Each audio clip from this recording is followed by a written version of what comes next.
The last unit you did in grade 11 was reciprocal functions. You graphed 1 over parabolas and you graphed 1 over lines. Do you remember the graph that ended up looking like a volcano or sad clown face? Yes? Didn't like those. Well, we extended in grade 12 to go beyond just lines and parabolas. We do the reciprocal of any function. So we look at some of the themes that we saw before. Now, 1 over f of x is not the inverse function. It's the reciprocal function. And so some themes that came up from before. Okay? As far as the idea goes, it's really simple. Any point that's on your original graph, that's on the bottom. Any point that's on f of x, so here's your point on f of x, all that happens is the y value becomes 1 over the previous y value. So if on f of x you have the point 2 comma 4, then on 1 over f of x you have the point 2 comma 1 over 4. And this is really simple as an idea. In fact, technically I could stop teaching at this point and say, therefore everything else results, you guys are good. I don't have to teach anymore. But there's some really interesting things that happen, which means we will look at what are some of those interesting things. First, how are we going to graph these reciprocal graphs? We're always going to graph the inside function first. After we graph our inside function, the next thing we're going to look at is asymptotes. And the key thing here, wherever the original graph has x-intercepts, the reciprocal graph will have an asymptote.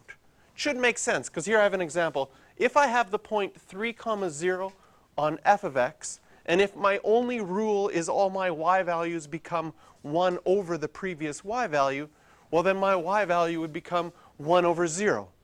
And we can't divide by 0, so we have a non-permissible value. That will always show up as a vertical asymptote. Horizontal asymptotes. This is connected to chapter 2 when we graphed our rational graphs.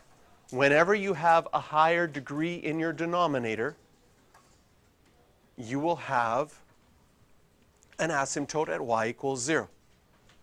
And so how that shows up here is if your original graph, right, if I have a parabola, you know how a parabola goes up forever? If I do 1 over a parabola, I'm going to have an asymptote, a horizontal asymptote at y equals 0. If I look at a line, it goes up and down forever. If I do 1 over a line, I'm going to have a horizontal asymptote at 0. We can summarize this by saying if the original graph goes towards positive or negative infinity, you will have an asymptote at y equals 0. And for 1 over graphs, if there's a horizontal asymptote, it will always be at y equals 0. The rest is more explanation, so we're going to skip over that for right now. Step 4, I'm going to change step 4 when we're going through it. I'm going to just call step 4 plot nice points. If you know a point on your original graph, you can plot that same point on your reciprocal graph just by changing the y value to 1 over y. This section is saying there are some points that don't change.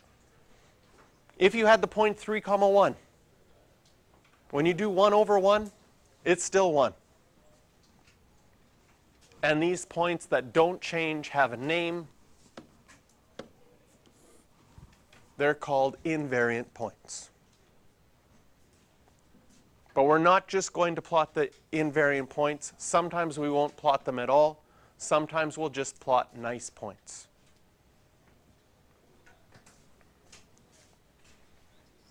And after you've drawn nice points in each section, just like we did with graphs in Chapter 2,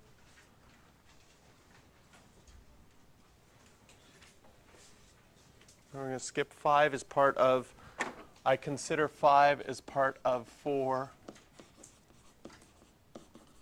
Simplify it by just calling it nice points. And the last thing, when you draw your graph, you have to draw your graph towards the asymptotes. So take out the examples that you have, and we're going to look at a few of them. It's all written out for you step by step. What we're going to do is we're going to go through this example and just do it on our own and what it looks like. So step 1, if you're graphing y equals x squared minus 4, step 1, you will graph your bottom function first. X squared minus 4 is a parabola moved down 4 units. What do we know? We know it has x-intercepts at -2 and 2. You could plot some other points on here. For example, if I plot in 1, I'm going to get, that's not 1, that's 3. If I plug in 3, I'm going to get 3 comma 9 minus 4, 5.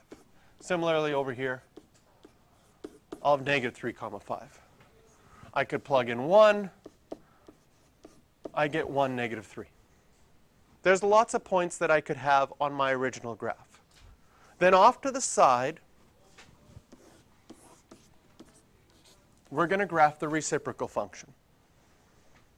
After drawing our original function, the reciprocal function, you're going to always start with asymptotes. Vertical asymptotes wherever you had x-intercepts, because they will become non-permissible values. We look at our original graph. Does it go up forever or down forever? Yes. Excuse the interruption. Attention all grade 11 students. So we'll have an asymptote at y equals 0. After drawing the asymptotes, just do a bunch of nice points. What happens to 0, 4? 0, 1 over -4. What happens to 1, -3? 1 comma 1 over -3. What happens to 3, 5? 3 comma 1 over 5. What happens to -3, 5?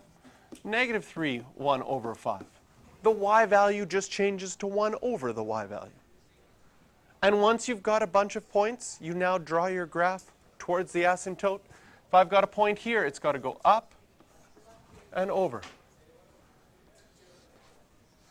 There are never x-intercepts in a reciprocal graph.